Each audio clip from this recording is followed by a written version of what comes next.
Bonjour chers serviteurs audacieux, bienvenue dans notre émission chrétienne intitulée Le Pain matinal, une émission du ministère Ta Seconde Chance. Je suis Dr Doriane et je vais nous conduire dans la rubrique Exhortation.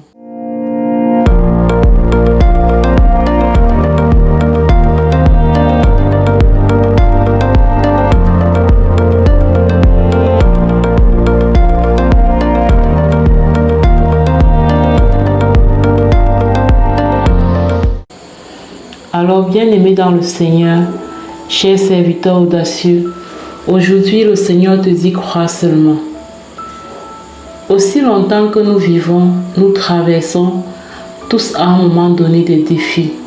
Les défis peuvent être d'ordre financier, les défis peuvent être d'ordre familial, les défis peuvent être d'ordre conjugal, des défis peuvent être au niveau de l'éducation de nos enfants. Les défis peuvent être à tous les niveaux. Mais il te dit, crois seulement. Il te dit, crois seulement. Dans Jean 11 au verset 40, il est écrit, ça c'est concernant Lazare qui était mort et ses sœurs étaient en larmes croyant que tout était fini. Et Jésus va dire à Marthe, au verset 40 du chapitre 11 de l'évangile selon Saint Jean, va dire, Jésus lui dit, n'étais-je pas dit que si tu crois, tu verras la gloire de Dieu. Et c'est pourquoi le Seigneur ce matin te dit crois seulement. Il me dit crois seulement. Parce que chacun d'entre nous, moi y compris, nous traversons des défis. Nous traversons des challenges, nous vivons des situations que nous ne comprenons pas. Ces situations, pour certains, ont l'air de nous dépasser.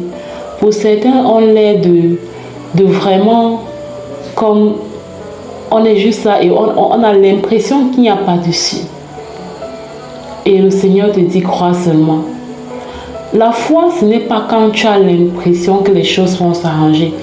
Parce que si avec ton regard humain, avec les yeux de ta chair, tu peux voir que les solutions sont déjà là. Alors on ne peut plus parler de la foi. La foi, c'est quand tu as l'impression que tout est fini. Comme dans le cas de Lazare, il était déjà mort et enterré. Et son corps était même censé déjà être en train de sentir. C'est pareil avec ta situation. C'est quand tout est mort et enterré, tu as l'impression que c'est fini. Tu as l'impression qu'il n'y a plus rien à faire. Tu as l'impression que, voilà, il n'y a plus d'issue. C'est là où le Seigneur te dit, continue de croire. Et les actes qui vont montrer que tu as la foi, ou bien les attitudes qui vont montrer que tu as la foi, la première des choses, c'est reconnaître la situation. Parce que beaucoup de personnes vivent un déni en fait. C'est-à-dire dans la difficulté qu'elles traversent, elles vivent une sorte de déni. Quand tu es dans le déni, tu ne peux pas réagir. Quand tu es dans le déni, tu ne peux pas réfléchir ou bien laisser le Saint-Esprit travailler avec toi pour envisager la situation. Donc, premièrement, il faut reconnaître la situation que tu traverses. Deuxièmement, il faut garder une attitude calme et inébranlable. Et c'est là où parfois c'est très compliqué. Parce que, effectivement, la situation qui est en face de nous ne prête pas à ce calme-là. C'est là où il y a tout le game, c'est là où il y a tout le challenge. Parvenir à garder un calme inébranlable, parvenir à maintenir sa paix intérieure, en sachant qu'on maintient cette paix-là, pas parce qu'on est insensible, pas parce qu'on est indifférent à la situation, mais parce que nous savons qu'il y a un Dieu qui travaille quand nous sommes silencieux. Il y a un Dieu qui travaille quand nous sommes calmes. Ce n'est que dans ce calme-là qu'il travaille. En dehors du calme, il ne travaille pas parce que le manque de calme et de paix témoigne tout simplement du manque de foi en fait. Et Dieu ne travaille pas sans la foi. C'est ça. Donc, la troisième chose, c'est vraiment de ne pas tomber dans le piège de se mettre à parler de sa situation à tout vent. Et parfois, nous tombons dans ces pièges. où nous commençons à parler de la situation. Nous parlons ici, nous parlons là-bas. Sauf que ce sur quoi tu portes davantage ton attention va prendre de l'ampleur. Ça veut dire que plus tu prends du temps pour parler de cette situation, plus ça t'affecte, plus ça prend de l'ampleur. Donc, est-ce que ça veut dire qu'il ne faut pas parler de ce qu'on vit à quelqu'un? Non. Ça veut tout simplement dire qu'il faut savoir à qui on en parle, à des personnes clés spécifiques, pas à toutes les personnes qu'on rencontre, à des personnes clés. Il y a des personnes bienveillantes, d'accord, parce qu'il y a des personnes vraiment qui n'en ont rien à faire de ce que vous avez à leur dire. Donc, il y a des personnes suffisamment bienveillantes qui peuvent prier pour vous, qui peuvent vous porter en intercession dans les prières, qui peuvent être bienveillants dans leur façon de vous écouter. D'accord? Donc, sans toutefois donner à Dieu, sans toutefois donner la place de Dieu à ces personnes. Vous leur parlez, mais vous restez dans la prière, vous restez focalisé sur le Seigneur. Vous restez focalisé sur le Seigneur. C'est ce que j'avais à apporter ce soir par la grâce de Dieu. Le Seigneur nous demande de croire. Il nous demande de garder le regard sur lui. De garder ce calme inébranlable. Et alors que nous serons calmes, alors que nous serons tranquilles, dans notre silence, il trouvera la foi pour agir et changer la situation en notre faveur. Soyez abondamment bénis, chers serviteurs audacieux. Je vais passer à présent la parole à la servante de Dieu, Lina, qui va nous conduire dans la proclamation de la parole. Excellente journée. Shalom, shalom.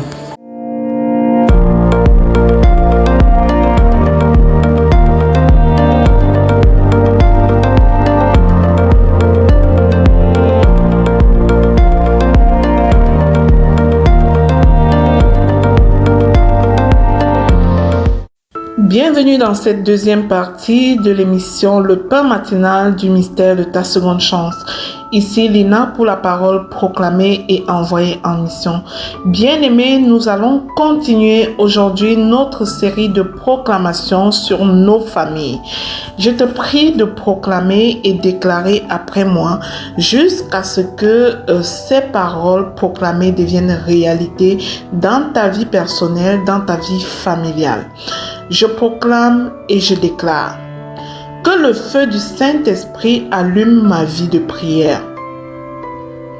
Je suis une sentinelle, je veille sur les autres, sur la nation, sur ma famille, au nom puissant de Jésus-Christ. Je proclame et je déclare que je refuse de m'apitoyer sur le sort de mes enfants. Car le Dieu d'Israël a entendu ma proclamation sur ma famille au nom puissant de Jésus-Christ. Je proclame et je déclare que ma relation avec ma belle famille, avec mes belles-sœurs, mes beaux-frères, mon beau-père, ma belle-mère, est sans tache ni ride et sanctifiée par le sang de Jésus. Au nom puissant de Jésus-Christ. Je proclame et je déclare qu'aucune personne extérieure, aucun démon ne peut déterminer le degré d'entente entre nous. Au nom puissant de Jésus-Christ. Dans le nom de Jésus, le nom qui est au-dessus de tous les noms, je paralyse toute activité démoniaque favorisant l'immixtion de certaines mauvaises amitiés au sein de ma famille, de quelque façon que ce soit, ou à quelque moyen que ce soit. Leur présence n'affectera pas nos relations familiales, au nom de Jésus.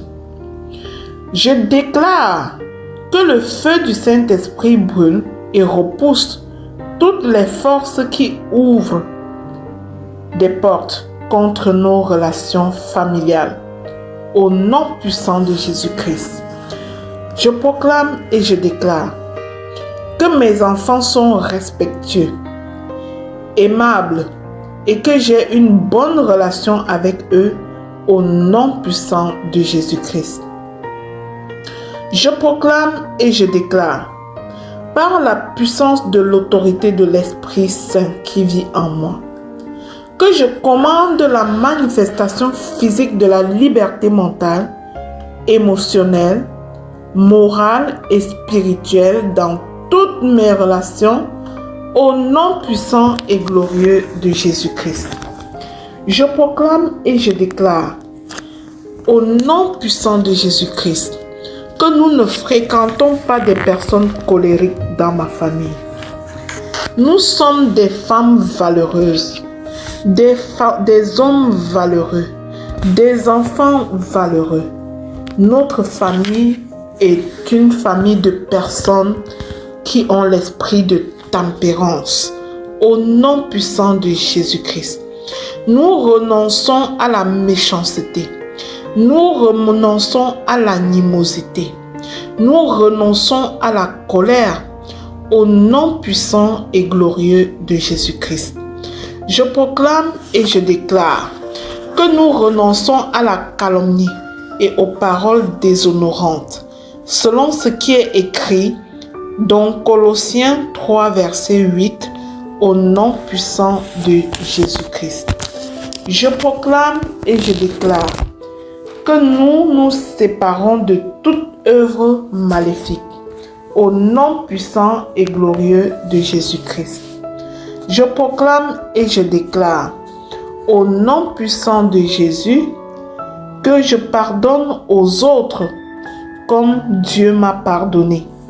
J'ai des paroles qui construisent et qui bénissent les autres au nom puissant de Jésus-Christ. Je proclame et je déclare que ma famille et moi, nous ne cherchons pas à nous justifier au nom puissant de Jésus-Christ. Je confesse que je suis une sémence d'Abraham à travers Jésus-Christ. Et par cette position, je reçois toutes les bénédictions d'Abraham sur ma vie et dans ma famille au nom puissant de Jésus-Christ. Je proclame et je déclare au nom de Jésus que je reçois la bénédiction d'Abraham sur toute ma famille. Seigneur, bénis-moi de la bénédiction d'Abraham.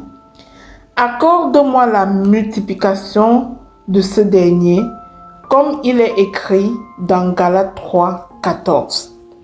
Je proclame et je déclare que l'Éternel change toute malédiction prononcée contre ma famille et moi en bénédiction au nom puissant et glorieux de notre Seigneur Jésus-Christ, tel qu'il est écrit dans Néhémie 13, 2. Je proclame et je déclare que le Seigneur bénit ma famille et nous trouvons faveur partout où nous nous trouvons, même face à l'ennemi. Le Seigneur amène nos ennemis à nous servir au nom puissant et glorieux de Jésus-Christ. Amen, amen, amen. Bien, si ces proclamations sur la famille t'a béni, je te prie de les partager aux suivants afin de devenir à ton tour un canal de bénédiction. Que ces proclamations soient scellées dans le sang précieux de Jésus-Christ, qu'elles soient oui et amen dans nos familles. Amen, amen, amen.